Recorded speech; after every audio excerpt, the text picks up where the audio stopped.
Is Mr. Kohberger prepared to plead to these charges? Your Honor, we will be standing silent.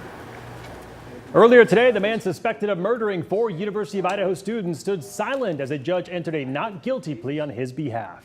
Good evening and thank you for joining us for KREM News at 5 tonight. I'm Mark Hanrahan. And I'm Whitney Ward. That suspect, Bryan Kohberger, appearing in court for the first time in more than 5 months. This after a grand jury indicted him for those charges related to the murders of Ethan Chapin, Kaylee Gonsalves, Madison Mogan, and Xana Kernodle last November. We do have KREM 2 crews down in Moscow bringing you team coverage tonight. Janelle Finch has been gathering reaction from Moscow. Let's start though with Amanda Rowley, who is inside the courtroom. And Amanda, can you explain what it means to stand silent on the charges?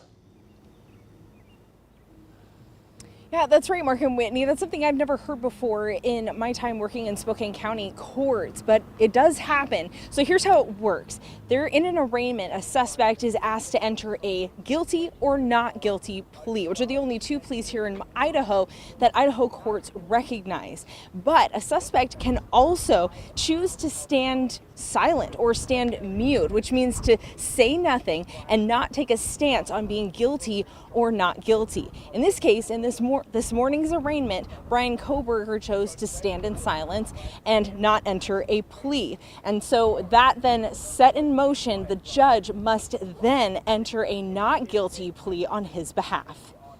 According to the indictment from the grand jury, Bryan Kohberger faces 5 charges, 1 count for burglary and 4 counts of first-degree murder. This morning, the judge entered a not guilty plea on Kohberger's behalf on all these charges. Then we heard what the maximum penalties are if he is found guilty of all charges in a consecutive sentence.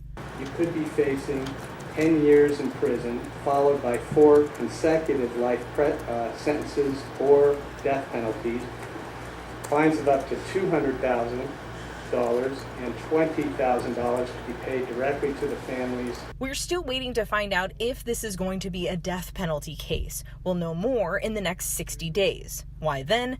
That's the deadline for the Latah County prosecutors to file their intent to seek the death penalty.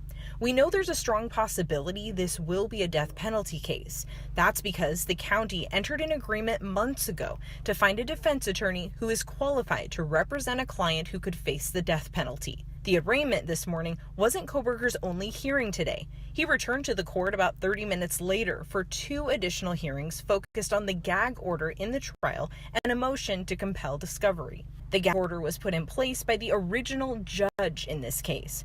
Today was a scheduling hearing for 2 different issues. The first, the Gonsalves family attorney wants clarity so he can speak on behalf of his clients.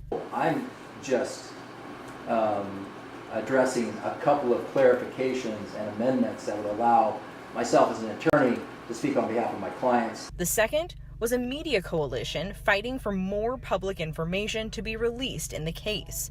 The judge did not make any decisions today on the gag order, but he scheduled both motion hearings on June 9th.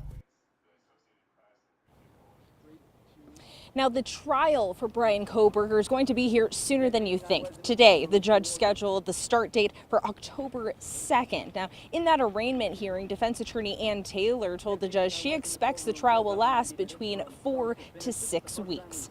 Reporting in Moscow, Amanda Rowley, KREM 2 News.